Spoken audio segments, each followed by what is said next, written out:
देव घ्या कोणी, देव घ्या कोणी, देव घ्या कोणी, देव घ्या कोणी, ऐकाला घर पुसोनी. देव न लगे, देव न लगे, साठवणीचे रुंधले जागे. देव मंदला, देव मंदला, भाव बुडाला काय करू. देव न लगे, देव न लगे, साठवणीचे रुंधले जागे. देव घ्या फुका, देव घ्या फुका, न लगे रुका मोल काही. देव न लगे, देव न लगे, साठवणीचे रुंधले जागे. दुबळा तुका भावहीन, उधारा देव घेतना ऋण. देव न लगे, देव न लगे, साठवणीचे रुंधले जागे. पांडुरंगा करू प्रथम नमन, दुसरे चरणा संतांच्या. त्यांच्या कृपादाने कथेचा विस्तारू. बाबाजी सद्गुरु दास तुका. योग ध्यान समायुक्तम निष्प्रपंचम परिग्रहम. प्रसन्नं वदनं शांतं मंगलं सुमनोहरं. ज्ञान वैराग्य संपन्न अखंड निज बोध रूपं. पूर्ण ब्रह्मा श्री सद्गुरे वामनाय नमोस्तुते. नसे आप पर ऐसा जगी जो महात्मा.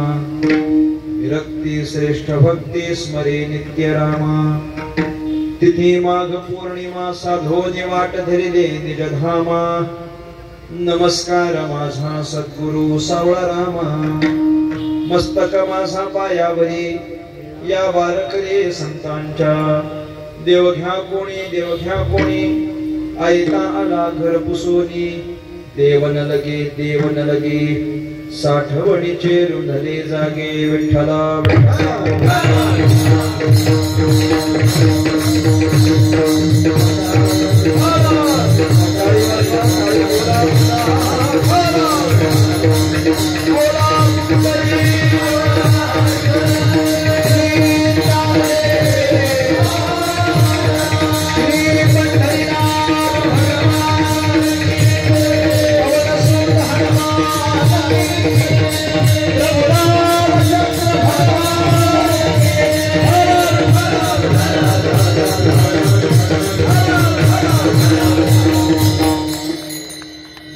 कोणी, देव घ्या कोणी, ऐता आला घर पुसोनी.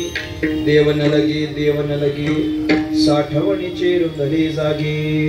महाराष्ट्राचा आराध्य दैवत राजाधिराज भगवान श्री पंढरीनाथ परमात्मा, कैवल्य साम्राज्य चक्रवर्ती विश्वसंत महावैष्णव ज्ञानराज माऊली, वैराग्य मूर्ती जगद्गुरु संत श्रेष्ठ श्री तुकाराम महाराज, स्वानंद सुखनिवासी प्रातः स्मरणीय ब्रह्मलीन सद्गुरु श्री वामन बाबा, सद्गुरु श्री सावराम बाबा महाराज आदी करून सर्व साधू संतांच्या चरणी विनम्रपणे नतमस्तक होतो.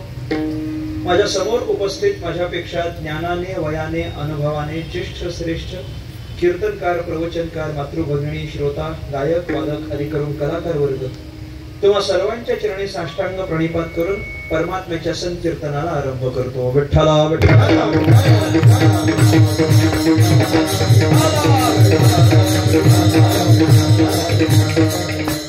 सेवेकरता निवडलेला अभंग संत श्रेष्ठ सुगत तुकाराम महाराज यांचा आहे. अभंग 5 चरणांचा आहे. सगळ्यांच्या परिचयाचा, सगळ्यांच्या ओळखीचा, बहुतेकांच्या पाठांतराचा हा अभंग आहे. बऱ्याचशा जणांचा अर्धा अर्धा पाठ असलेला आहे, पण पाठ असलेला आहे एवढं नक्की आहे. देव घ्या कोणी, देव घ्या कोणी एवढं तरी बऱ्याच लोकांना माहिती आहे. त्याच्याहून पेक्षा जास्त देव न लगे हे अधिक लोकांना माहिती आहे. सगळ्यांच्या परिचयाचा असलेला हा अभंग तुकोबाऱ्यांच्या गाथ्यातला एवढाच महत्वाचा, सगळ्यांच्या परिचयाचा प्रसिद्ध असलेला अभंग आहे.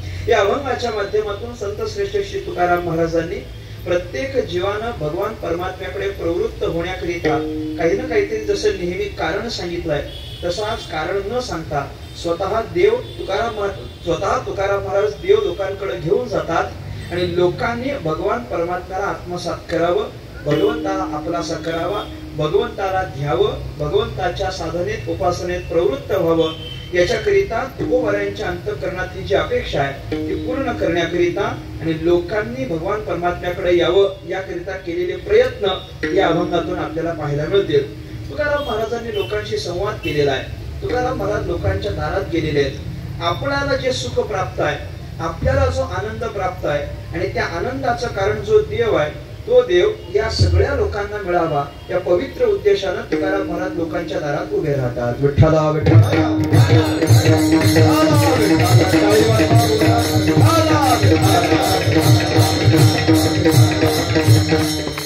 प्रत्येक जीवाला काहीतरी सुखाची अपेक्षा आहे. त्या सुखाकरता प्रत्येक मनुष्य काही ना काहीतरी प्रयत्न करत असताना पाहायला मिळतो. आतापर्यंत जन्माला आलेले जेवढे म्हणून जीव आहेत आणि इथूनही पुढे जन्माला येणारे जेवढे म्हणून जीव आहेत त्या प्रत्येकाच्या समोर एकच उद्दिष्ट असतं की मरेपर्यंत आपल्याला सुख मिळालं पाहिजे, सुखानं जगता आलं पाहिजे. याच्या करताच प्रत्येक मनुष्य काही ना काहीतरी धडपड करतो. आपल्याला सुखच मिळालं पाहिजे असं प्रत्येकाला वाटतं की वाटत नाही? मला सांगा. हो नाही बोलत जरा माना तरी हलवा कमीत कमी मला चालेल. आपल्याला प्रत्येकाला सुख पाहिजे. सुखाकरताच आम्ही सगळे प्रयत्न करतो. आम्ही दिवस उजाडल्यापासून संध्याकाळ होईपर्यंत धावपळ करतो. कशा करता सांगा ना? सुखा करताच करतो. अगदी महिना सुरुवात झाल्यापासून संपेपर्यंत धावपळ करतो. वर्ष सुरू झाल्यापासून संपेपर्यंत धावपळ करतो. किंबहुना जन्माला आल्यापासून ते मरेपर्यंत जी धावपळ करतो त्याच्या मागे एकच अट्टहास असतो की आपल्याला सुख मिळालं पाहिजे. दुर्दैवानं ही अपेक्षा कोणाचीच पूर्ण होत नाही, कोणाचीच पूर्ण होत नाही. आणि प्रत्येक जण शेवटी हेच म्हणतो सगळं मिळवलं फक्त सुख मिळालं नाही. प्रत्येकाचं मत तेच आहे. तुम्ही कुणालाही विचारा, सर्वसामान्य जीवापासून ते इंद्र चंद्रादी देवापर्यंत प्रत्येकाला विचारा, प्रत्येक जण तुम्हाला हेच सांगेल की सर्व सुखाची आशा जन्म गेला, अख्खा जन्म गेला पण सुख मिळालं नाही. सुखाकरिता आम्ही व्यवहार केला तरी मिळालं नाही, व्यापार केला तरी मिळालं नाही, नोकरी केली तरी मिळालं नाही. अरे आम्ही इथपर्यंत सांगतो आम्ही पार भजन केलं तरी मिळालं नाही, भजन केलं तरी सुख मिळालं नाही. असं जर एखादा मनुष्य म्हणत असेल तर त्याच्या भजनात काहीतरी गडबड असली पाहिजे. कारण भजन आणि सुख नाही असं कधीच होत नाही. भजन केलं म्हटल्यानंतर सुख आहेच आहे.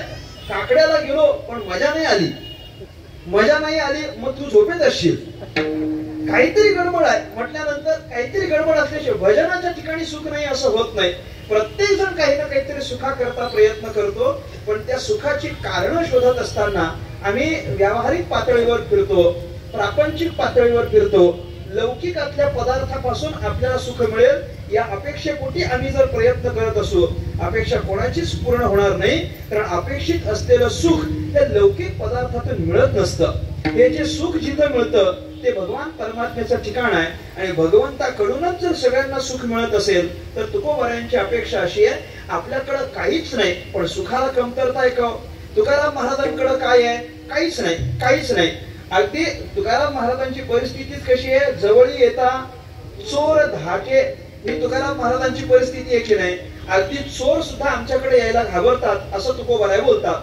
घाबरतात म्हणजे चोर तुकोबारायला घाबरतात असं नाही. चोर तुकाराम महाराजांच्या परिस्थितीला घाबरतात. परिस्थितीला घाबरतात म्हणजे चोरांना याची भीती वाटते की जर तुकोबांच्या घरी चोरी करायला गेलो तर कदाचित त्यांची परिस्थिती बघून आपल्यालाच असं वाटावं की यांना काहीतरी देऊन आलं पाहिजे, याची भीती वाटते. म्हणजे तुकोबारायांकडे असं काहीच नाही. प्रापंचिक अशी समृद्धी तुकोबारायांकडे काहीच नाही. संसारातली असलेली परिस्थिती जशी सावकारकी पूर्वी होती तशी पण काही नाही. तुकाराम महाराजांची स्थिती एकदम अलबेल आहे. 4 वेळेचं निवांत खायला मिळतं असंही काहीच नाही. कोणतीच गोष्ट सुबत्ता तुकाराम महाराजांकडे नाही. पण आनंदाला कवी आहे का मला सांगा? तुका म्हणे खातो आनंदाचे लाडू असं म्हणत असताना तुकोबाराय म्हणतात अरे आम्ही आनंदातच आहोत. आनंदे निर्भर असो भलते ठाई आम्ही आनंदीच आहोत. आनंदाचे डोही आनंद तरंग असं आम्ही कायम आनंदी आहोत. गडबड काय असते? एखाद्या माणसाकडे सगळंच आहे, बारीक आहे का? एखाद्या माणसाकडे सगळं आहे, घर दार गाडी बंगला परिवार सगळं काही त्याच्याकडे आहे आणि तो माणूस सुखी आहे. माणसाला काहीच आश्चर्य वाटत नाही. ठीक आहे ना, याच्याकडे सगळंच आहे आणि हा सुखी आहे. नवल काय? नवल कधी वाटतं? त्याच्याकडे काहीच नाही पण तो सुखी आहे, मग नवल वाटतं. अरे काहीच नाही पण सुखी कसा काय? आमच्याकडे सगळं असून आम्ही सुखी नाही आणि याच्याकडे काहीच नाही तरी पण हा सुखी आहे, मग प्रश्नचिन्ह आहे. तसं तुकोबारायांकडे काहीच नाही पण तुकाराम महाराज सुखी असतील तर कशानं सुखी आहे? तुकोबाराय म्हणतात आमच्याकडे एकच तत्व आहे ते म्हणजे भगवंत. देवाला जे आम्ही आपलंसं केलंय त्याच्या माध्यमातून आम्हाला सुख आहे. मग भगवंताला आपलंसं करण्यातून जर आपल्याला सुख मिळालं असेल आणि या सुखाची अपेक्षा जर सगळ्या जगाला असेल तर लोकांना आपण जाऊन सांगितलं पाहिजे की सुख याच्याने मिळणार आहे, सुख या पदार्थाने मिळणार आहे. सुख या तत्वानं मिळणार आहे आणि ज्या तत्वानं सुख मिळणार आहे तेच तत्व लोकांनी घ्यावं असा तुकोबरायाचा आग्रह आहे. विठ्ठला विठ्ठला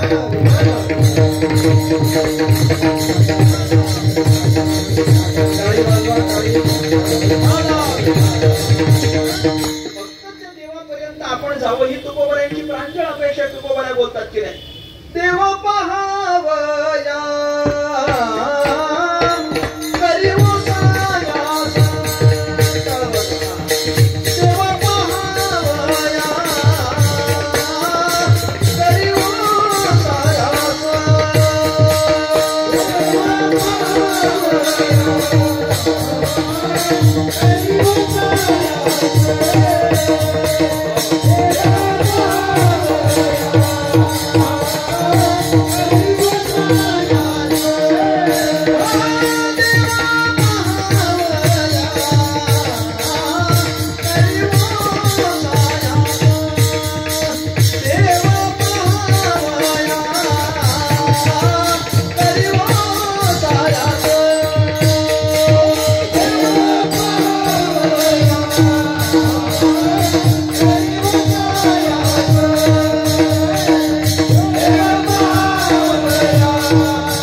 टाळी वाजवा.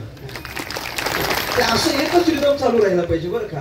ते फार व्हेरिएशन्स देणं कीर्तनात मान्यच नाही. मुळात कीर्तनामध्ये 2-4च बोल असावेत पण अशी रंगभरणी करणारे.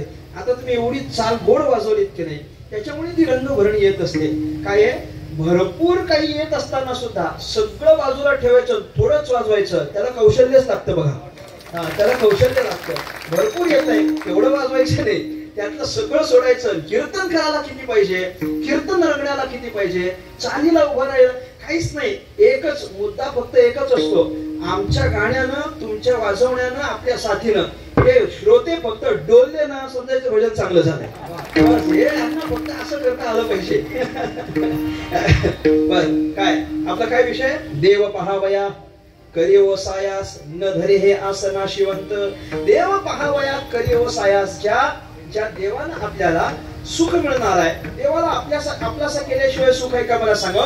तुकोबरायांचं स्पष्ट प्रमाणे सगळ्यांच्या पाठांतरातला आपुला तो एक, देव करोनी घ्यावा देणे विण जीवा सुख नोय. त्याच्याशिवाय सुख मिळणार नाही. देणे विण जीवा सुख नोय, देणे विण मिळणार नाही, त्याच्याशिवाय मिळणार नाही. त्याच्यानं मिळेल हे म्हणणं वेगळं आणि त्याच्याशिवाय मिळणार नाही हे म्हणणं वेगळं. त्याच्यानं मिळेल म्हणजे दुसऱ्या कशानं पण मिळण्याची शक्यता आहे. हे याच्यानं पण मिळेल, हे त्याच्यानं पण मिळेल, हे त्याच्यानं पण मिळेल अशी शक्यता असते. पण जेव्हा माणूस म्हणतो ना त्याच्याशिवाय मिळणारच नाही म्हटल्यानंतर दुसरा पर्यायच उपलब्ध नसतो. तो शेवटचा पर्याय, त्याच्याशिवाय अजिबात शक्य नाही.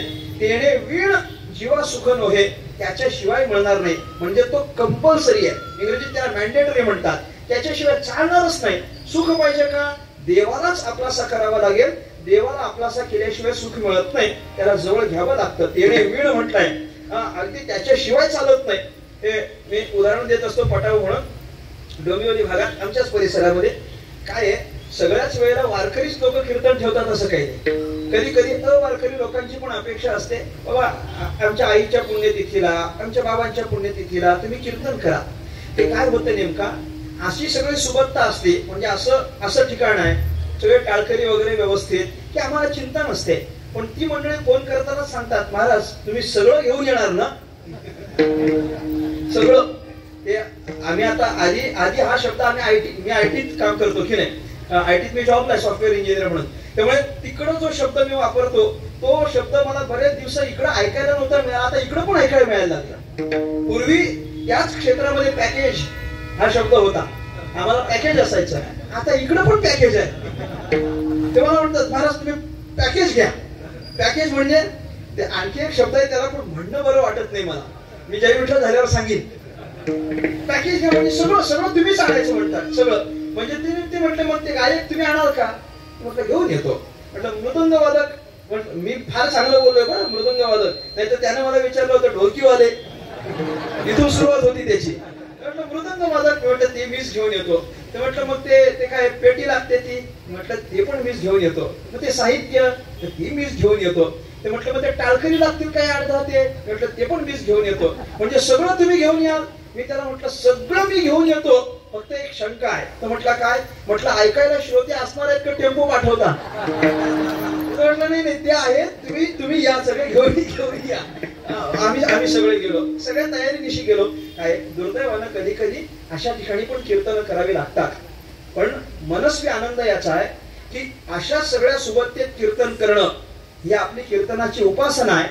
पण काहीच माहिती नसताना सगळे घेऊन तिथं जाऊन कीर्तन करणं हा कीर्तनाचा प्रचार आहे. प्रचार म्हणजे काय? जे जिथं माहिती नाही ते तिथं माहिती करून देणं हा प्रचार आहे. माहिती असलेल्यालाच परत माहिती करून देणं हा प्रचार नाही. त्यामुळे बरं वाटतं, ठीक आहे, हरकत नाही. प्रतिकूल परिस्थिती असते, गेलो आम्ही तिथं, कीर्तन पकवान वगैरे सगळं घेऊन गेलो.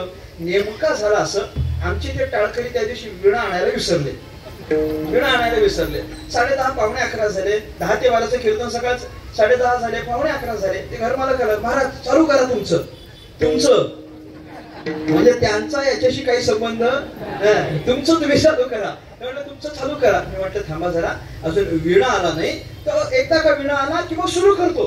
त्याला सांगितलं, महाराज तो कधी यायचा तेव्हा येईल, पण तुम्ही आधी कीर्तन सुरू करा. मी म्हटलं तुला काय माणूस वाटला काय? अरे म्हटलं वीणा नाही तोपर्यंत कीर्तन नाही, विण्याशिवाय कीर्तन नाही. ज्याप्रमाणे विण्याशिवाय कीर्तन नाही, त्याप्रमाणे देवाशिवाय सुख नाही. बस एवढंच पाहिजे होतं आपल्याला. शिवाय शब्द, वीण, तेणे वीण, त्याच्याशिवाय चालत नाही. मग देवाशिवाय जर सुख मिळणार नसेल आणि देवच पाहिजे असेल, तुका बरं म्हणतात तिकडे हिंडून चालणार नाही. किती पण फिरलात तरी तुम्हाला सुख देणारा कोण आहे मला सांगा ना.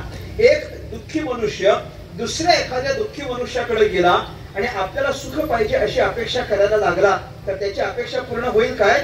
होणं शक्य नाही. एखादा उपाशी माणूस दुसरा एखादा उपाशी माणसाकडे जातो आणि माझं पोट भरलं पाहिजे याच्याकरता काहीतरी जेवणाची व्यवस्था कर असं सांगायला लागला, तर त्याचं पोट भरेल का? भरणार नाही. अरे त्याला काहीतरी द्यायचंय तर त्याच्याकडे आधी असलं पाहिजे की नाही. मी जर उपाशी आहे आणि तुमच्याकडे मागायला आलो, तर तुमची खाण्याची व्यवस्था असली पाहिजे तर तुम्ही मला द्या, अन्यथा देणार कुठं? एक जीव दुसऱ्या जीवाची सुखाची अपेक्षा पूर्ण करू शकत नाही हे नक्की आहे. मी नेहमी गमतीला म्हणत असतो, जर समजा कीर्तन संपलं, मला बसायला खुर्ची वगैरे दिली, मी खुर्चीत बसलो आणि मी तुम्हाला आत्ता सांगितलं की कीर्तन संपल्यानंतर प्रत्येकानं मला 100 रुपये द्यायचे, तर द्या की देणार नाही? मागत नाही तुम्ही हो तर म्हणा, मी मागणाऱ्यातला नाहीये, पण तुम्ही हो म्हणा. देणार की नाही? अजून पण विश्वास नाही बघा. देणार 100 रुपये तुम्ही मला द्या. पण जे 100 तुम्ही मला द्यायचे, तर 100 मला देण्याकरता तुमच्याकडे किती असावेत? कमीत कमी 200. बरोबर, 100 असून चालणार नाही, कारण सगळे तुम्ही मला देणार नाहीत. त्याच्यापेक्षा थोडे वाढीव 150 रुपये तुमच्याकडे असले पाहिजेत. तुमच्याकडे 150 असले की त्यातले 100 तुम्ही मला द्याल, बाकीची रक्कम तुम्ही तुमच्याकडे ठेवाल. म्हणजे काय? ज्याची मी अपेक्षा तुमच्याकडे केली आहे, आधी ते तुमच्याकडे असावं तर तुम्ही मला द्याल. हा जसा सामान्य व्यवहार आहे, तसं जर सुखाची अपेक्षा असेल तर ते सुख समोरच्याकडे असलं तर पाहिजे, तर तो तुम्हाला देईल. त्याच्याकडे सुख नाही तर तो देणार कुठून? तुम्ही थोडस तपासून बघा ना. जीवन जगत असताना तुम्ही ज्याच्याकडून सुखाची अपेक्षा करता, तुम्ही घरी गेल्यावर निवांत विचार करा, मला याच्याकडून सुख पाहिजे तर त्याच्याकडे आहे का? तुम्ही तपासून बघा एकदा. मी फार प्रॅक्टिकल बोलतोय. तुम्ही एकदा जाऊन तपासून पहा, मी जर या व्यक्तीकडून सुखाची अपेक्षा करतो तर तो व्यक्ती सुखी आहे काय? आणि तो जर सुखी असेल तर तुम्हाला सुख देईल. पण तुमच्या जर असं निदर्शनास आलं की त्यालाच अख्ख्या जगाचं दुःख आहे, तर तुम्ही त्याच्याकडून उद्यापासून सुखाची अपेक्षा कराल का? करू शकत नाही. कारण काय आहे, ही सगळी सुखाची साधनं नाहीत ना. आम्हाला जे जे काही सुखाचं वाटतं ते सगळं सुखाची साधनं नाहीये. हे आपल्याला ज्यांच्याकडून सुख मिळावं असं वाटतं, हे सगळीच सुखाची साधनं नाहीयेत. याच्याकडून आपल्याला सुख मिळेल असं फक्त आपल्याला वाटतं. आणि जिथं वाटतं हा शब्द येतो तो फक्त भ्रम असतो. तुम्ही वेदांताच्या प्रक्रिया तपासा. जिथं वाटतं असं हा शब्द येतो ना, की बाबा हे आहे असं वाटतं. एखादी दोरी पडलेली आहे, पण दोरी पडलेली असताना तिथं साप आहे असं वाटलं की मग त्याला काय म्हणतात? भ्रम. भास झाला बाबा. भ्रम कशाला म्हणतात? ते तिथं आहे असं वाटतं. त्याप्रमाणे आपण ज्यांच्याकडे सुख शोधतो त्यांच्याकडे सुख आहे असं वाटतं, म्हणजे तो काय झाला? भ्रम. तो सगळा भ्रम झाला. काही नाही, त्यांच्याकडे वाटतं ना. कारण हे काही सगळे शाश्वत सुखाचे पदार्थ नाहीयेत, हे फक्त सुखाचे आहेत असं आपल्याला वाटतं. कारण ती सगळी सुखाची मांडणी म्हणतात की नाही ज्ञानेश्वर महाराज. माता पिता बंधू भगिनी कोणी न पवती निर्वाणी, इष्ट मित्र स्वजन सखे हे तो सुखाची मांडणी. एकला मी दुःख भोगी कुंभ पाकाचा चणी, तेथे कोणी सोडविना एक सद्गुरु वाचोनी. धर्म जागो सदैवाचा जे बाप उपकारी, आंधळ्या दृष्टी देतो त्याचे नाव मी उच्चारी. असं म्हटलंय. आंधळ्या पाण्यामध्ये आपण म्हणतो की नाही, माता पिता बंधू भगिनी कोणी न पवती निर्वाणी.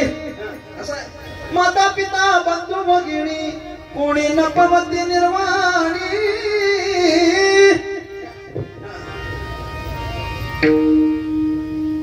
अजून 4 चाली जरी लावल्या ना तरी पण हेच असंच राहणार आहे. ऐका, माझ्याकडे लक्ष द्या. माता पिता बंधू भगिनी कोणी नपवती निर्वाणी, इष्ट मित्र स्वजन सखे हे तो सुखाची मांडणी. मला हा एकच शब्द महत्वाचा आहे, हे तो सुखाची मांडणी. म्हणजे हे फक्त मांडून ठेवलेलं आहे, इथं शाश्वत नाही. हे काय आहे? मांडलेलं आहे. आणि नियम असा आहे, जे मांडलेलं आहे ते कधी पण मोडलं जातं. विठ्ठला विठ्ठला.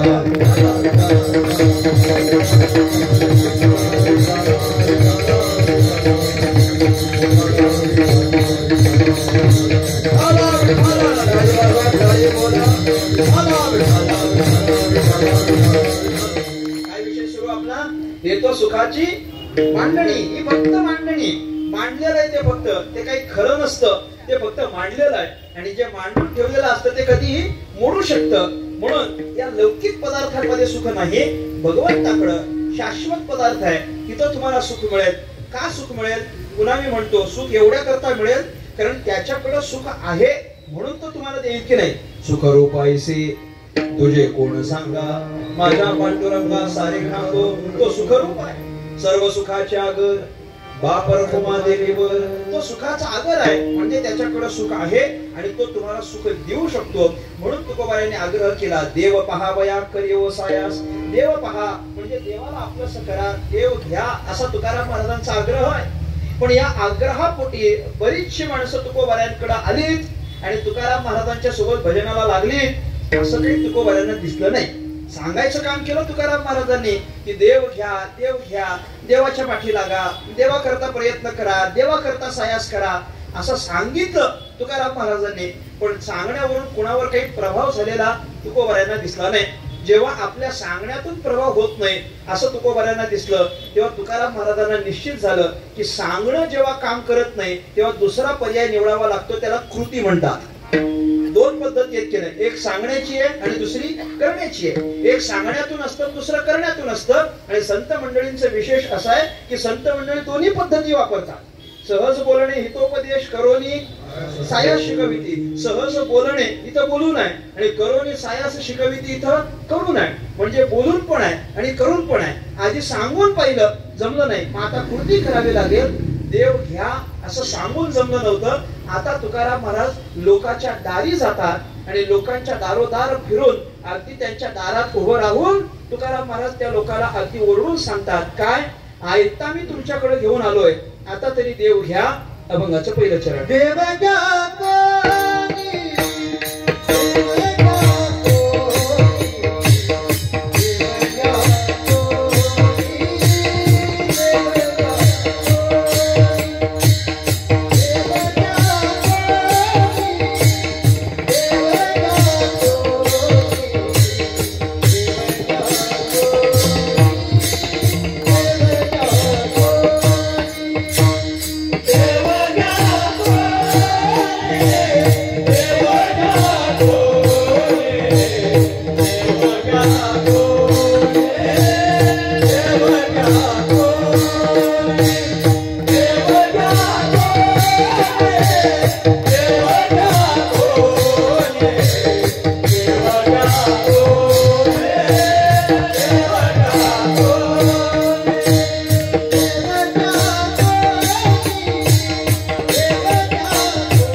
त्यांच्या व्यवसायाच्या अनुसार त्यांचा जो पेशा आहे वाण्याचा सावकारकीचा त्या अनुसार तुकाराम महाराज थोडं लोकांशी बोलायला लागले. देव घ्या तुमच्याकडे देव घेऊन आलोय.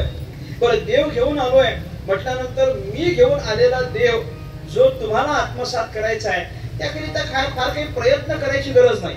आधी तुकाराम महाराज काय म्हटले होते, देव पहावया करीवो सायास. आधी म्हटले होते तुम्ही सायास करा, प्रयत्न करा. आता तुकोबाला म्हणतात ते प्रयत्न तुम्ही करायची गरज नाही. त्याला मिळवण्याकरता जे प्रयत्न पाहिजे ते आम्ही केलेत. आता फक्त आम्ही तुमच्याकडं आयता घेऊन आलोय तो तर घ्याल की नाही? कसा घेऊन आलोय? आयता. आयता. बरं आयता. तुकाराम महाराजांना लोकांचा स्वभाव माहिती होता. यांना सायास करायला सांगितले तर नाही म्हणतील, पण आयता दिल्यावर नाही म्हणतील काय? नाही म्हणणार. आयता शब्दाचा अर्थ काय होतो? आयता म्हणजे विना प्रयास, विना सायास, विना मेहनत म्हणजे आयतं म्हणतात. एखादा मनुष्य घरी काहीच करत नाही पण नुसतं खातो, त्याला काय म्हणतात? बस तुम्हाला माहिती आहे ना, राहू द्या असं. आयतं म्हणजे विना सायास. या ठिकाणी देण्या घेण्याचं काही नाही, सायासाच आहे, मेहनतीच आहे, कष्टाच आहे. अजिबात काही कष्ट नाही, मेहनत नाही, सायास नाही, प्रयत्न नाही, काहीच नाही. नुसतंच जर असं मिळावं अशी अपेक्षा असेल तर त्याला आयतं म्हणतात. तुकोबारे म्हणतात तुम्हाला काहीच करायची गरज नाही, सायास तुम्ही करूच नका, मी तुमच्या करता मी घेऊन आलोय ना आयता. बरं आयता घेऊन आलोय, पण आयता सगळ्यांकडे नाही घेऊन आलोय मी, आयता फक्त तुमच्याकडेच घेऊन आलोय. आयता आलो घर पुसोनी. आयता आला घर पुसोनी. घर पुसोनी आला. पुसोनी म्हणजे विचारून, पुसणे म्हणजे विचारणे, बरोबर? मग विचारून आलोय म्हणजे काय? मी तुमचं घर शोधत आलोय, तुमचं गाव शोधत आलोय, तुमच्याकडे आलोय, कारण मला अपेक्षा आहे की मी सायास करून जो देव मिळवलाय आणि तुम्हाला देण्याकरता आणलाय तो तुम्ही घ्याल या अपेक्षेनं मी तुमच्याकडे आलेलो आहे. विचार. नाहीतर मी तसा सैरवैर कुणाकडे पण गेलो असतो, पण कुणाकडेही गेलो नाही. मी घर विचारून आलोय म्हटल्यानंतर मला काय आहे? तुमच्याकडून अपेक्षा आहे. कसली अपेक्षा आहे? की तुम्ही देव घ्याल अशी अपेक्षा आहे. म्हणून तुकाराम महाराज लोकांना सांगतात, या पहिल्या चरणात तुकोबाऱ्यांच्या लोकांशी संवाद आहे. तुकाराम महाराज लोकांना म्हणायला लागले, देव घ्या कोणी, देव घ्या कोणी. हा जरी बरोबरचा अर्थ असला तरी पुन्हा या देवाच्या संबंधानं देव म्हणजे काय हा पहिला प्रश्न, आणि या देवाची व्याख्या संतांनी, महंतांनी आणि निरनिराळ्या शास्त्रांनी केलेली आहे, त्या देवाची देवाणघेवाण करता येते का हा दुसरा प्रश्न. हे सगळे तात्विक प्रश्न आहेत. देव म्हणजे काय हा सगळ्यात मोठा प्रश्न आहे, कारण नेमका देव कोणाला म्हणावं इथून आपल्याला आरंभ करावा लागतो. मी फार त्याच्यामध्ये वेळ घालवणार नाहीये, पण नेमका देव कोणाला म्हणावा हा एक सगळ्यात मोठा प्रश्न आहे. बऱ्याचशा लोकांकडे देवाची भक्ती आहे असं जरी पाहायला मिळालं तरी नेमका देव कुणाला म्हणावं हा प्रश्न अजून अनेक लोकांना आहे. नेमका कुणाला म्हणायचं? अनेक विविध पद्धती आमच्या डोळ्यासमोर असल्या कारणानं नेमका कोणती प्रतिमा म्हणजे देव, नेमका कोणता पदार्थ म्हणजे देव, याच्यामध्ये अजूनही बरीचशी माणसं अडकलेली आहेत. देव कशाला म्हणावं हे अजून अनेकाला कळलं नाही.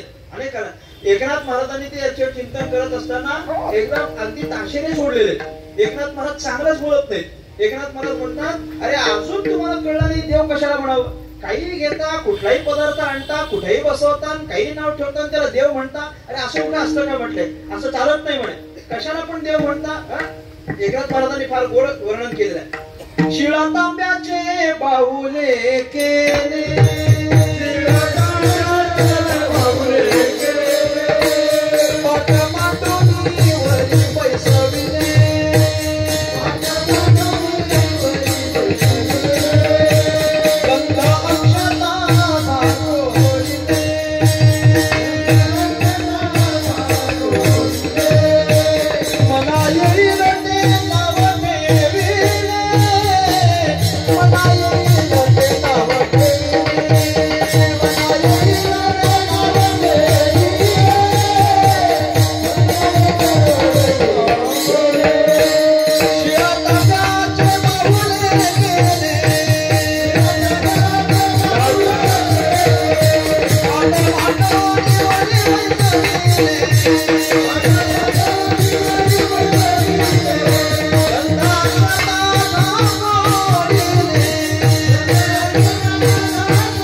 बाहुले केले. आणि शिळा तांब्याचे म्हणजे, शिळा म्हणजे दगड आणि तांब म्हणजे धातू.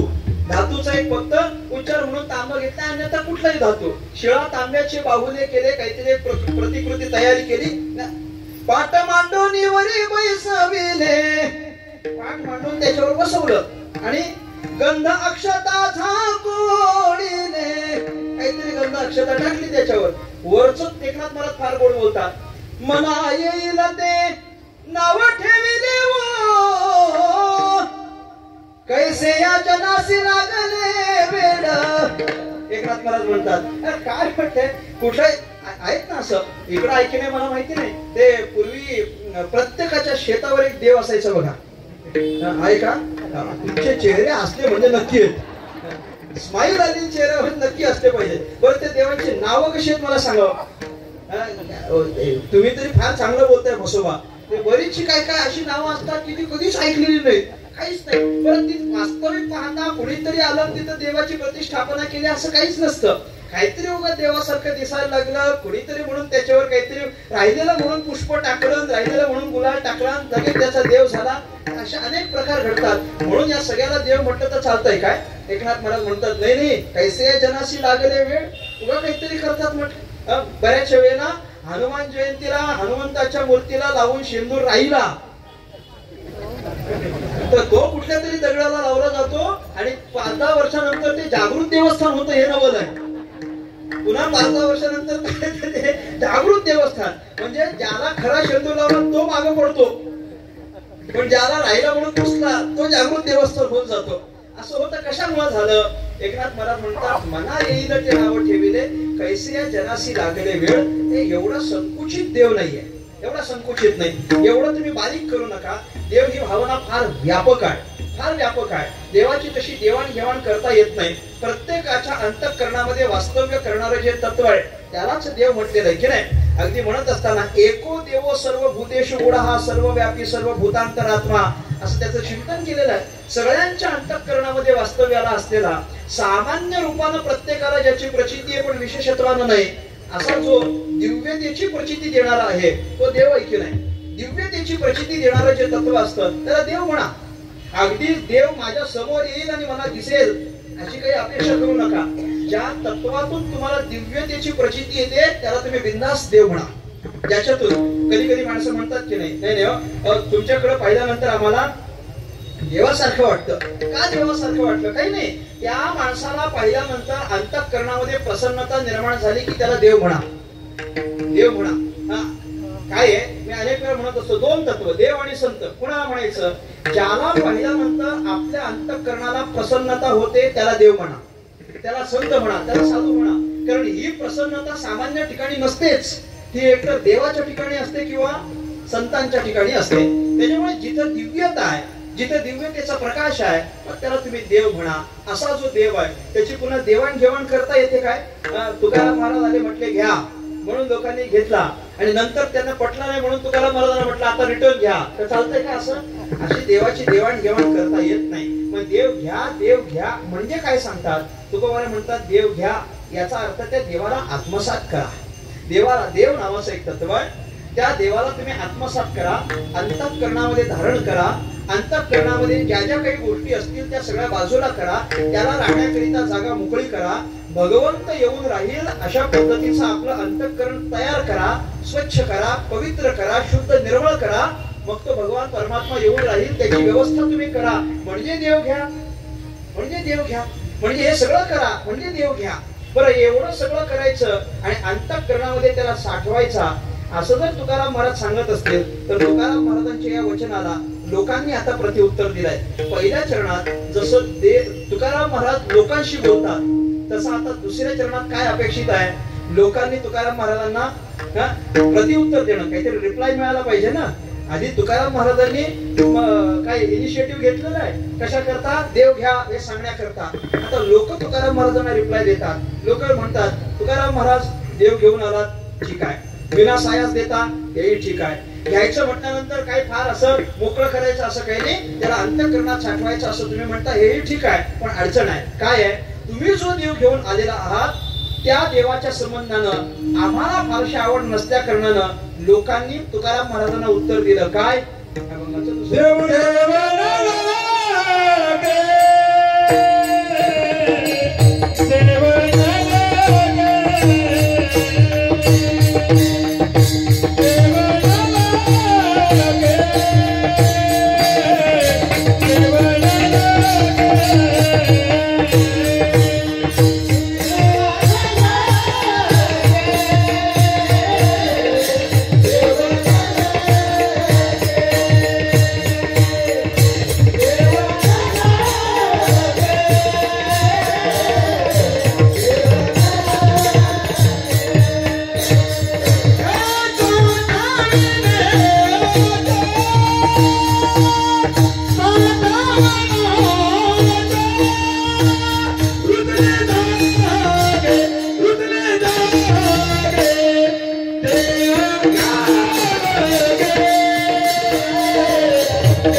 साठवणी चेरून नले जागे. लोक तुकाराम महाराजांना प्रतिउत्तर देतात, आम्हाला देव नको. तुकाराम महाराज लोकांना काय म्हटले? देव घ्या. आणि लोक तुकाराम महाराजांना काय म्हणतात? देव नको नको नको, देव नको, तुमचा देव आम्हाला नको असं नको.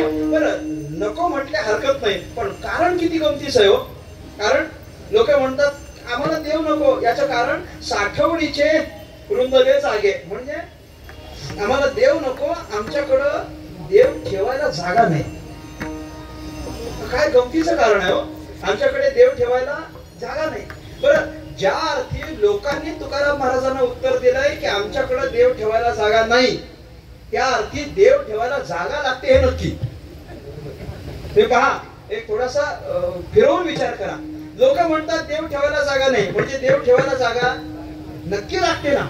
देव आहे कुठे राहील काय, त्याला राहण्याकरिता एक स्वतंत्र ठिकाण आहे आणि त्या ठिकाणापर्यंतच तुकाराम महाराजांना आपल्याला पोहोच करायचा आहे, तिथपर्यंतच तुकोबाऱ्यांना पोहोचवायचं आहे. देव जिथं राहतो तिथलीच व्यवस्था आपल्याला करायची आहे.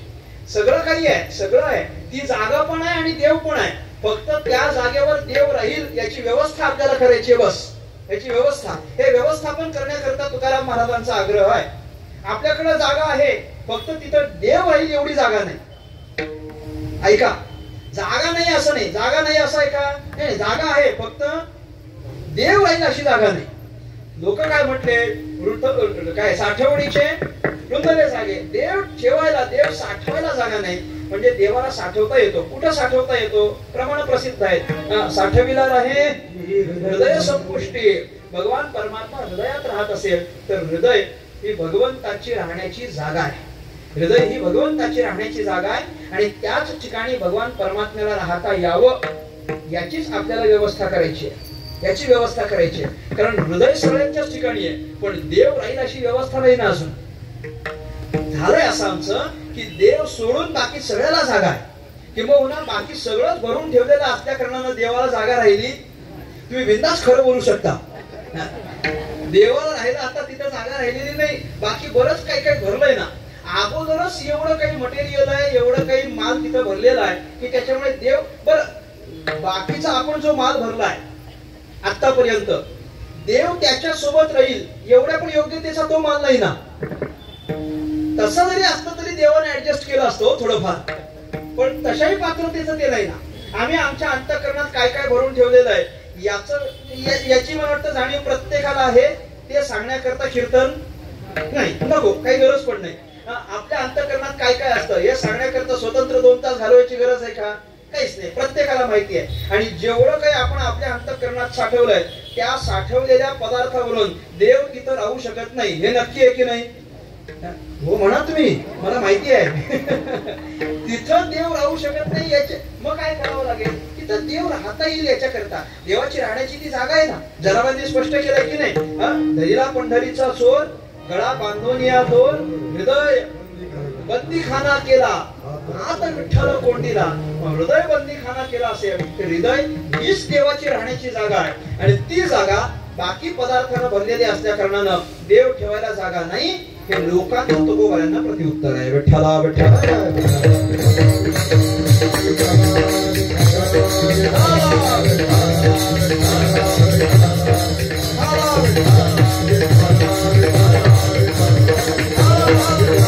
Oh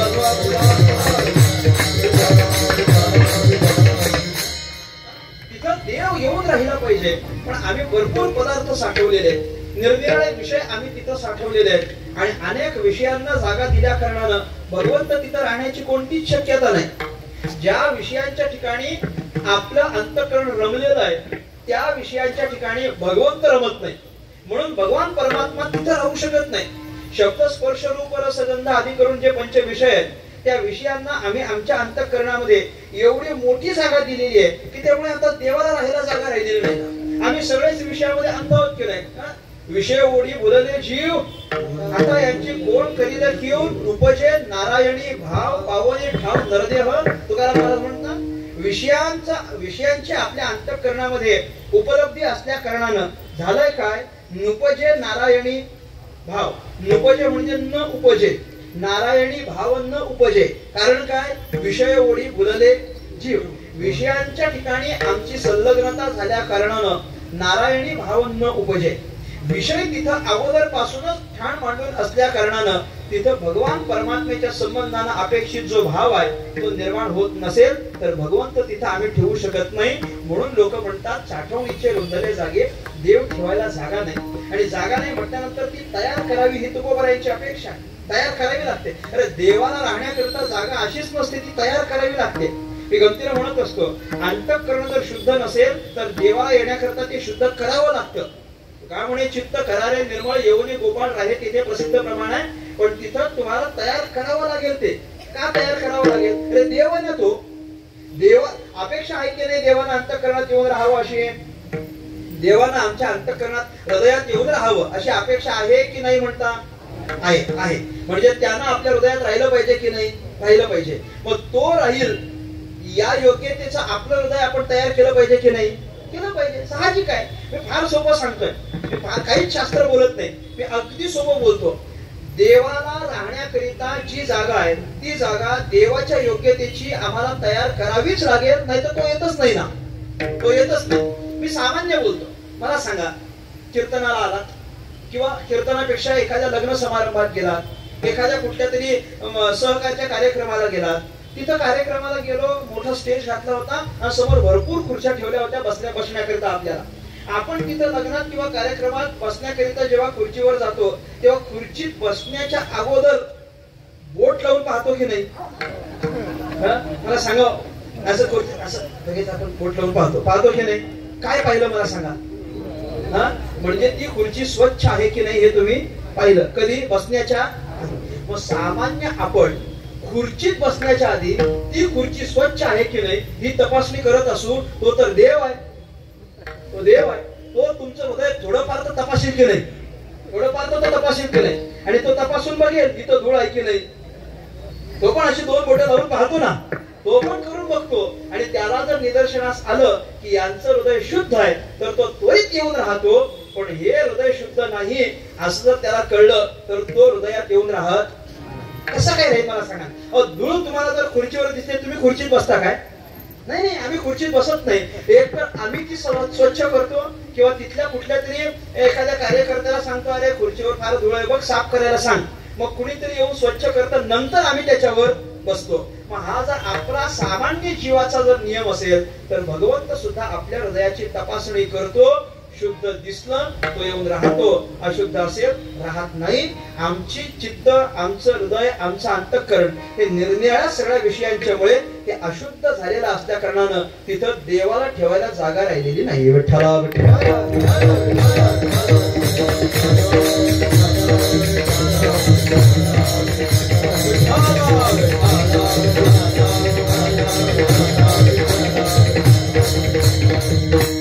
देवाकरता जे अपेक्षित आहे, देव तिथं असण्याकरता जे अपेक्षित आहे ते तिथं राहिलंच नाही ना.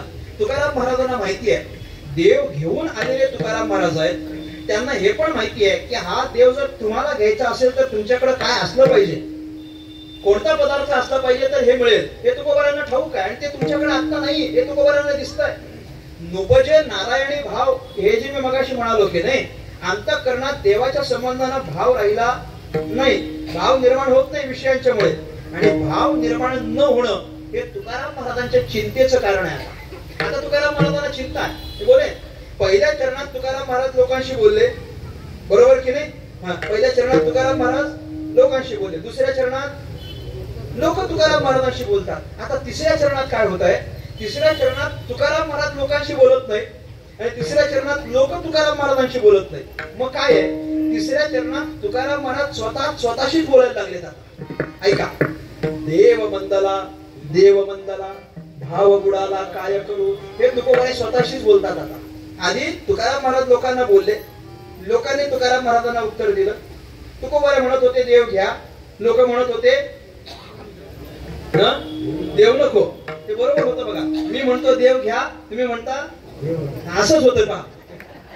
तुकाराम महाराज म्हणायचे देव घ्या आणि लोक म्हणायचे ते कसं काय तुमच्यावरच येतं काय माहिती, देव नको म्हणायचे. मग तुकोबारायांनी म्हणावं देव घ्या, नंतर लोकांनी म्हणावं देव नको. आता तुकाराम महाराजांना पडलेली चिंता आणि तुकाराम महाराजांच्या अंतःकरणाची खंत तुकोबाने स्वतःहूनच विचार करायला लागले. देव मंदला भाव बुडाला काय करू. ऐका, तुकाराम महाराजांनी इथं भाव हा शब्द उभय अर्थानं वापरलेला आहे. दोन्ही ठिकाणी भाव हा शब्द व्यवहारातला पण घ्या आणि भाव हा शब्द परमार्थातला पण घ्या. तुकाराम महाराज म्हणतात एका व्यावसायिकाच्या दृष्टीने जर मी इथं आलोय असं लोकांना वाटत असेल तरी पण भाव बुडाला, आणि पारमार्थिक म्हणून मी आलो असेल तरी लोक देव घ्यायला तयार नाहीत, म्हणजे भाव बुडाला. हे नक्की आहे. भाव शब्द दोन्हीकडे लावा. व्यवहारात पण भाव हा शब्द लागतो आणि परमार्थात पण भाव हा शब्द लागतो. दोघांच्या मागची भावना निराळी आहे, हे नक्की आहे. व्यवहाराच्या दृष्टीने विचार कराल तर लोकांना असं वाटायला लागलंय की तुकोबा देव घेऊन आले म्हटल्यानंतर आपल्याला यांना काहीतरी द्यावं लागेल आणि हा भाव जास्त असेल असं काही वाटलं असेल तर तुकोबारा म्हणतात तसं नाही, भाव बुडाला म्हणजे भाव कमी झालेत. आता देवाचे भाव कमी झालेत, गडगडलेत, देवाचे भाव उतरलेत. तुकाराम महाराज म्हणतात लोकाला असं देवाचे भाव कमी झालेत. हा एक भाग. आणि परमार्थाच्या दृष्टीने विचार कराल तर भाव बुडाला म्हणजे भाव जेवढा अपेक्षित आहे, देवाला स्वीकारण्याकरिता जो भाव अपेक्षित आहे तो आता राहिला नाही. लोकांकडे तो भाव राहिला नाही. तो भाव असता तर लोक म्हटले असते आम्ही देव घेतो, पण ज्या अर्थी लोक म्हणतात देव न लगे त्या अर्थी तो भाव राहिलेला नाही. म्हणून तुकाराम महाराजांना ती चिंता आहे. कारण देव पाहिजे असेल तर एक सगळ्यात महत्वाचं आणि सर्वोच्च साधन म्हणजे भावच आहे, दुसरं काही लागत नाही. काही न लगे एक भावाची कारण तुका म्हणे आन विठोबाचे, दुसरं काही लागत नाही. फक्त एक भाव अपेक्षित असतो. भाव बळे येरवी करतळे आवळे तैसा. ज्ञानेश्वर महाराज हरिपाठात करतात की बोलतात की भाव बळे आकळे. किती गोड बोलले ज्ञानेश्वर महाराजांनी, किती सोपं बोलले. भाव बळे आकळे येरवी नाकळे म्हणजे न आकळे. नाकळे म्हणजे न आकळे म्हणजे भावाचं बळ असेल तर आकळे आणि भावाचं बळ नसेल तर न आकळे. नाही कळणार. मग कसं भावाचं बळ जर तुमच्याकडे असेल तर मग कसं कळेल, कोणत्या पद्धतीनं कळेल, मग तेही आपल्याला कळावं. म्हणून ज्ञानेश्वर महाराज म्हणतात अरे सोपं आहे, करतळे आवळे तैसा हरी. एवढ्या सोप्या पद्धतीनं तुमच्या हाताला येईल जर भाव असेल तर. करतळे आवळे तैसा हरी म्हणजे काय? काही नाही. हे म्हणजे करतळ, हे म्हणजे करतळ. मग आवळा घ्यायचा करतळावर ठेवायचा. हे सोपं आहे की अवघड आहे? काही नाही. असं इथला याला आवळा समजा, हे असं घ्यायचं इथं ठेवायचं. हे सोपं आहे की अवघड आहे? सोपं आहे की अवघड आहे? सोपं आहे ना. काय अवघड त्याच्यात? काही नाही. इकडचं उचलायचं आणि इकडे ठेवायचा. हे किती सोपं आहे? जेवढं सोपं आहे ना, इकडचा आवळा उचलायचा आणि आपल्या करतळावर ठेवायचा, हे जेवढं सोपं आहे तेवढ्या सोप्या पद्धतीनं देव तुमच्या हाताला लागेल जर भाव असेल. भाव असेल तर एवढ्या सोप्या पद्धतीनं तुमच्या हाताला लागेल. भाव असला पाहिजे. एक जण माझं कीर्तन असं ऐकलं, कीर्तन संपल्यावर माझ्याकडे शंका घेऊन आला. महाराज म्हटलं शंका आहे. म्हटलं काय शंका आहे? तर म्हटले ज्ञानेश्वर महाराजांचं जे तुम्ही हरिपाठातलं प्रमाण सांगितलं करतळे आवळे तैसा हरी, तिथं शंका आहे. मी म्हटलं काय शंका आहे? ते म्हटलं नाही, मला अशी शंका आहे की ज्ञानेश्वर महाराजांनी आवळाच का घेतलाय, सफरचंद का नाही? मी त्याला म्हटलं नीट घरी जा. फालतू म्हटलं अरे सफरचंद घेऊ नाही तर फणस घेऊ, तुला काय करायचंय? तिथलं काय अपेक्षित काय आहे? इकडची वस्तू हातावर ठेवणं, त्यातला मतितार्थ लक्षात घ्या ना. मतितार्थ लक्षात घ्या. इथली वस्तू उचलायची ना करतळावर ठेवायची. हे जेवढं सोपं आहे तेवढं सोपं देव आपल्या हाताला लागेल जर अंतःकरणात भाव असेल तर. कारण देवाला दुसरी कसलीच अपेक्षा नसते. देवा कारणे भाव तस्मात्, देवा कारणे भाव तस्मात्, देवा कारणे भाव तस्मात्, देवा कारणे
द्यावे न लगे तुकोबारांचे शब्द फार वेचून आहेत बरं का.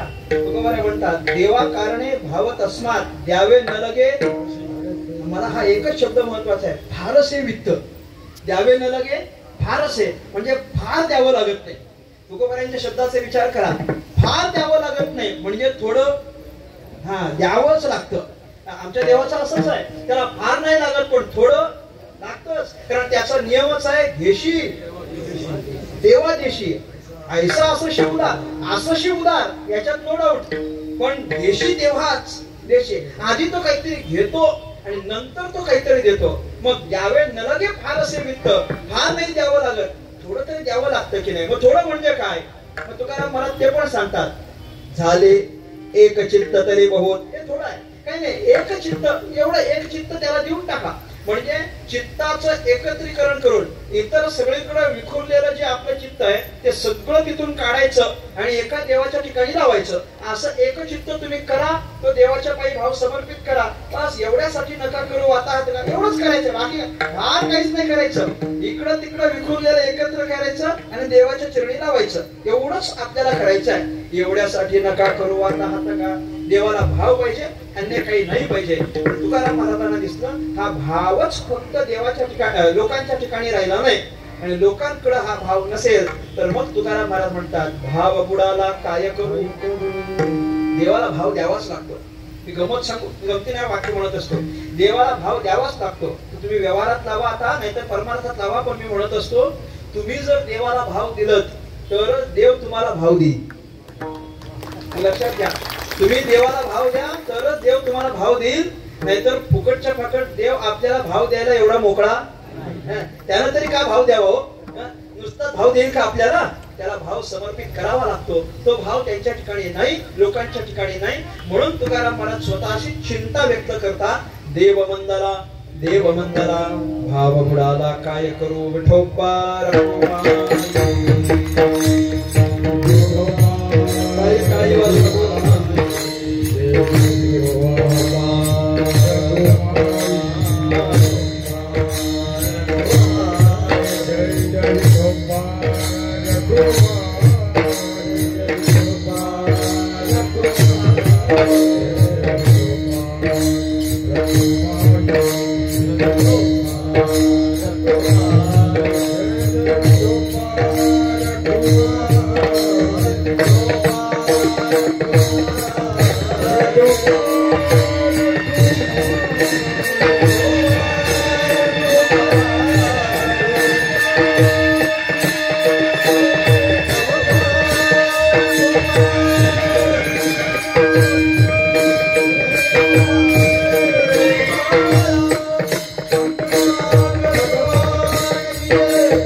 ऐताला घर बसोनी देवन लगे साठवणीचे रुंदले जागी.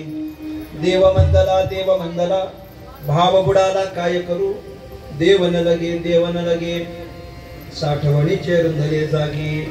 संत श्रेष्ठ तुकाराम महाराजांच्या अभंगाचं आपण चिंतन करत आहोत. तुकाराम महाराजांची अपेक्षा आहे की जगाला पण सुख मिळावं याच्याकरता त्यांना देव द्यावा.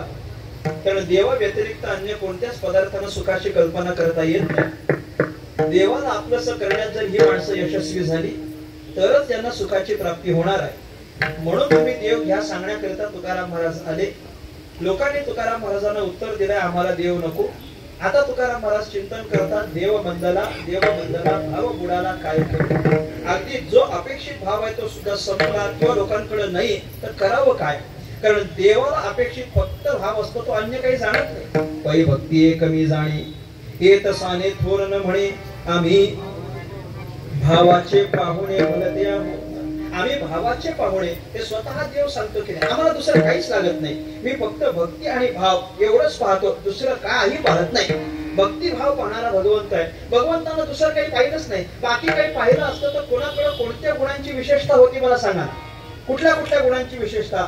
देवानं जर श्रीमंतीच पाहिली असती तुमच्यावर कृपा करण्याकरता, तुम्हाला आशीर्वाद देण्याकरता किंवा तुमच्या हृदयात येऊन राहण्याकरिता देवानं जर श्रीमंतीच पाहिली असती तर सुदामा किती श्रीमंत आहे मला सांगा.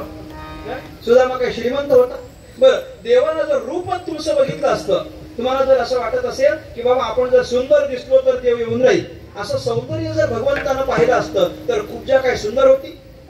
कुब्जा कुठं सुंदर होती सांगा. ती सुंदर नाहीये तरी भगवान परमात्मा जातो की नाही. बरं, भगवंतानं जर ज्ञान पाहिलं असतं, त्यानं जर ज्ञान पाहिलं असतं तर गोपाळ काही ज्ञानी होते काय? सगळेच्या सगळे गोपाळ कुठं ज्ञानी होते? त्या गोपाळांकडे काही ज्ञान होतं की त्या गोपाळांकडे राहण्याचा स्टँडर्ड होता की ते फार उच्च राहायचे? असं काही अजिबात नाही. गवळीची ताक पिरे कोण पोरे चांगली ती काहीच अधिकार नाही. तरी भगवान परमात्मा त्यांच्याकडे जातो. कुठली गोष्ट पाहिली मला सांगा ना. काय पाहिलं? अधिकार पाहत नाही, श्रीमंती पाहत नाही, रूप पाहत नाही, गुण पाहत नाही. बरं, नुसतं माणूस एवढं तरी बघितलं असतं त्यानं. त्याला जर विचार केला असता नाही माणूस असेल तरच कृपा करेल असं जर विचार केला असता तर गजेंद्र कुठे माणूस आहे, तो तर पशु आहे की नाही. याचा अर्थ भगवंत काहीच पाहत नाही हे भगवंतानं स्पष्ट केलंय. भक्ती एक मी जाणे येत साने थोर न म्हणे. हे साने थोर सगळीकडे लावा. कोणत्याही क्षेत्रात भगवंत साने थोर न म्हणे आम्ही भावाचे पाहुणे. गजेंद्राकडे भगवंत येतो कारण त्याच्याकडे भाव आहे. सुदामाला भगवंत सोन्याची नगरी देतो कारण त्याच्याकडे काय आहे, भाव आहे की भावच आहे. तर महाराजांनी स्पष्ट केलं की नाही, सुदामा ब्राह्मण दुःखे दरिद्रे पडीला मुष्टी पोहे घेऊन या त्याचे भेटी लागी गेला. कारण काय, शुद्ध भाव देखून या. गाव सोनी असा दिला. त्यानं भाव बघितला आणि गाव दिला.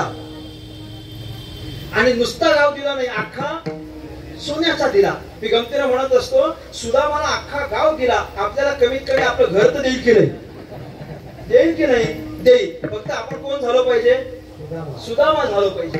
दुर्दैवाने आम्ही नुसते दामा आहोत. आम्ही सुदामा होण्याच्या तयारीत नाही होत.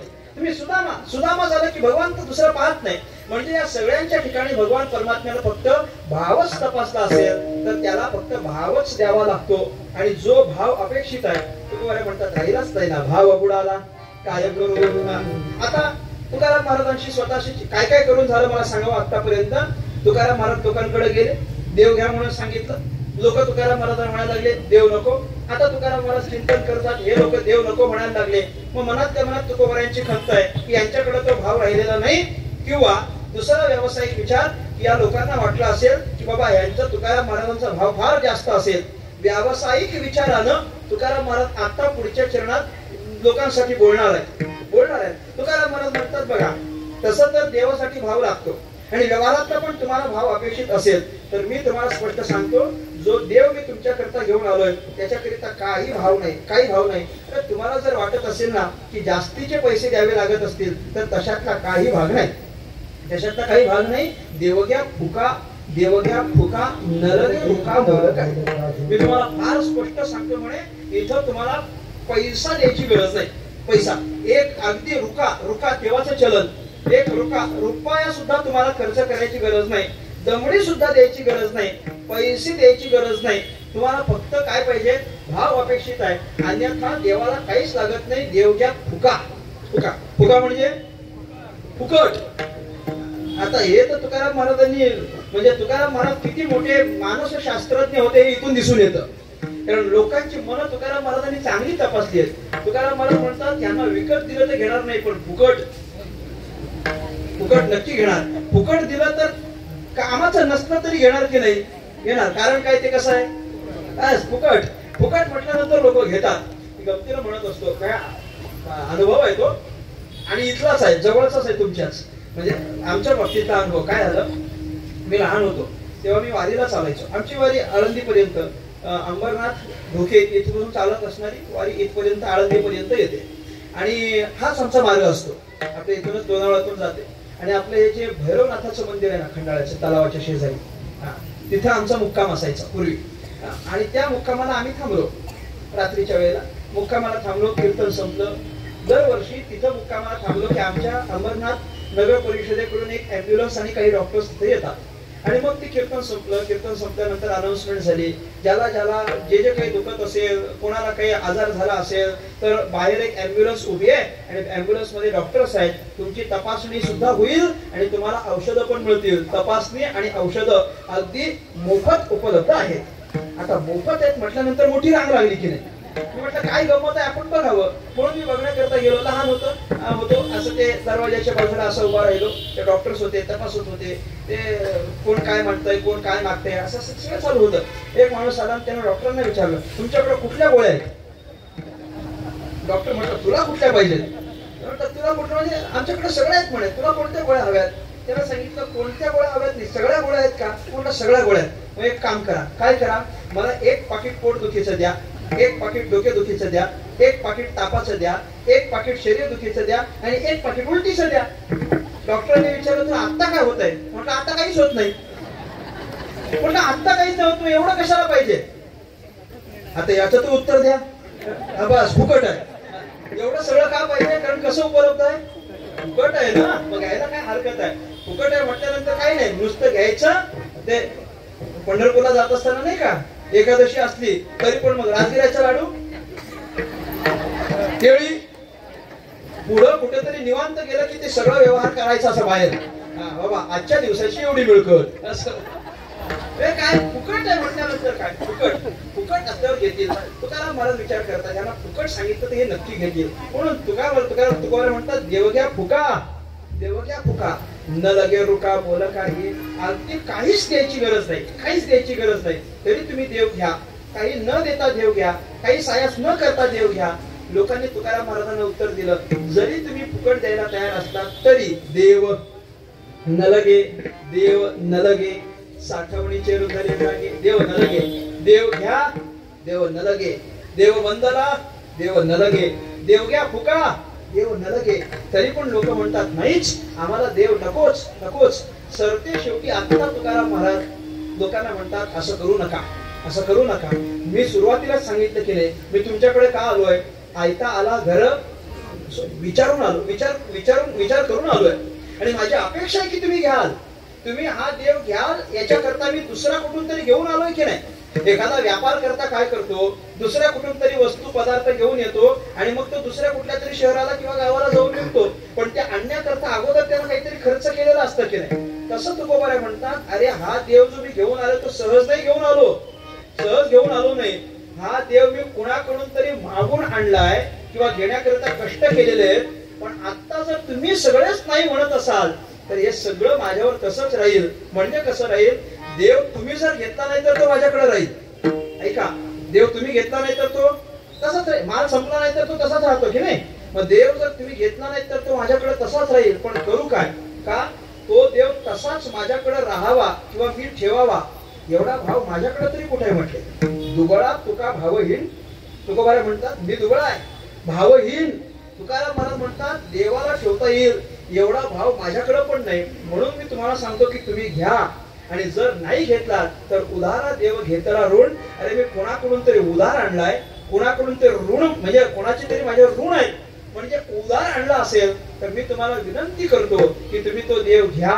तरी पण लोकांचं उत्तर मात्र काय, देव न लगे साठवणीचे रुंधले जागे. देव जर तुम्ही माझ्याकडून घेतला नाही तर माझ्याकडे तसाच राहील आणि तो राहावा किंवा तो मी ठेवून घ्यावा एवढा भाव असता तर ठेवला असता. तुकोबाराय म्हणतात बरं म्हणजे काय गंमत आहे. तुकाराम महाराजांनी म्हणावं की देव ठेवायला माझ्याकडे पण भाव नाहीये जेवढा देवाला लागतो. मला गंमत एवढीच वाटते, देव ठेवायला जेवढा भाव लागतो तेवढा भाव माझ्याकडे नाही. हे जर तुकोबाराय म्हणत असतील तर आपलं काय घेऊन असायचं मला सांगा.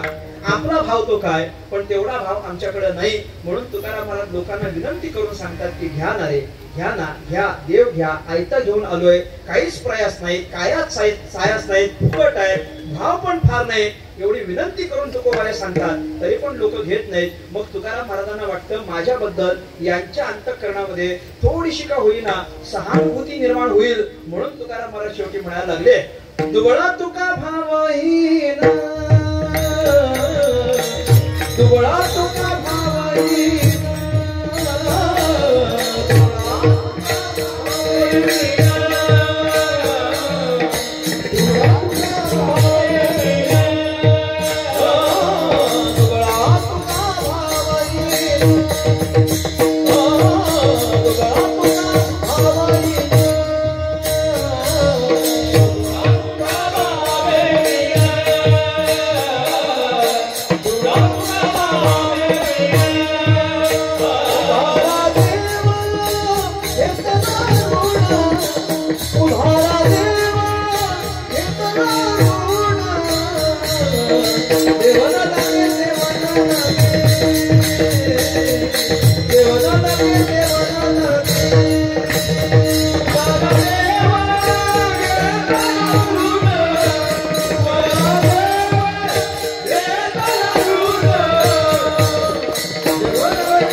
बोला बोला साठवणीचे रुंधले जागे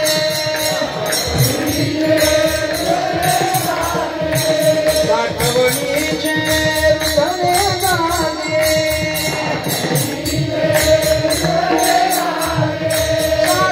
साठवणीचे रुंधले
उदारा देव घेतला देव न लगे साठवणीचे रुंधले जागे झालेली सेवा भगवान प्रभू रामचंद्रांच्या चरणी समर्पित करतो सेवेला पूर्ण विराम देतो आपल्या ह्या भांगरवाडी नगरीमध्ये प्रभू रामचंद्रांच्या अतिशय सुंदर मंदिराच्या समोरील प्रांगणामध्ये संपन्न होत असलेला 39व्या वर्षातला अखंड आहे नाम सप्ताह आणि या सप्ताहातील आजची ही तिसऱ्या दिवसाची कीर्तनाची सेवा माझ्यासारख्या एका सर्वसामान्य साधकाकडे सुपूर्त केली तर निमित्ताने या ठिकाणी उपस्थित झालो ही सगळीच सप्ताह संयोजन समिती आणि या गावातील उपस्थित असलेले सगळेच ग्रामस्थ आणि परिसरातून उपस्थित झालेला भाविक श्रोता तुम्हा सगळ्यांच्या एकत्रित येण्याने या उत्सवाला प्रसन्नता येते म्हणून तुम्हा सगळ्यांचे अनेक अनेक आभार व्यक्त करतो ज्यांच्या निमित्ताने इथपर्यंत येणं झालं हरिभक्तीप्राण अमोल भाऊ सुतार आपल्या राहू द्या तुम्ही नको म्हणताय मला माहिती आहे फक्त मी कशा करता सांगतो आमचा स्वार्थ आहे तुम्ही म्हणा काय स्वार्थ आहे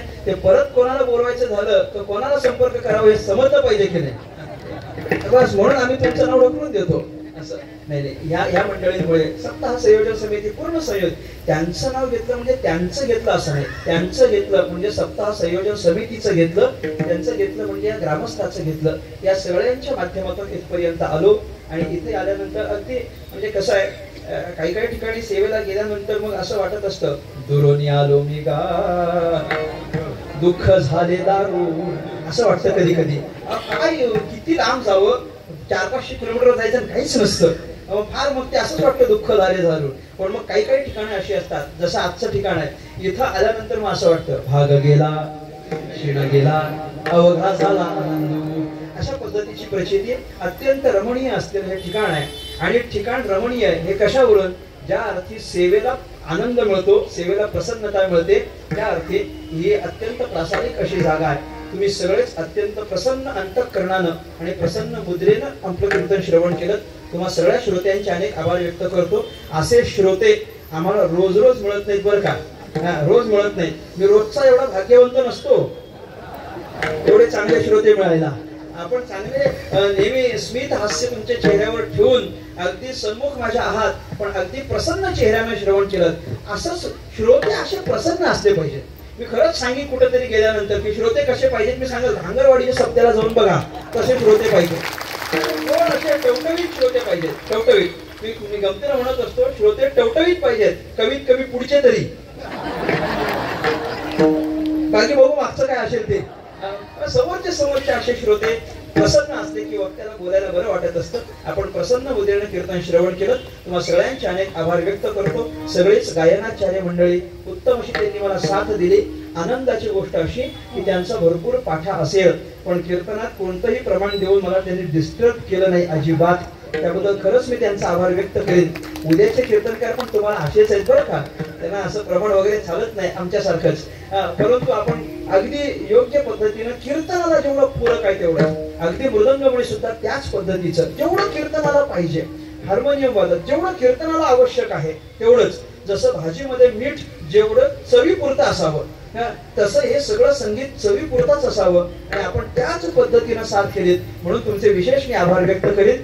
सगळीच टाळकरी असतील, विणेकरी असतील, अन्य करून सगळीच मंडळी आहेत. तुम्हा सगळ्यांचे अनेक अनेक आभार व्यक्त करतो. झालेली सेवा सद्गुरुनाथांच्या चरणी समर्पित करून माझ्या वाणीला पूर्ण विराम. तुकाराम तुकाराम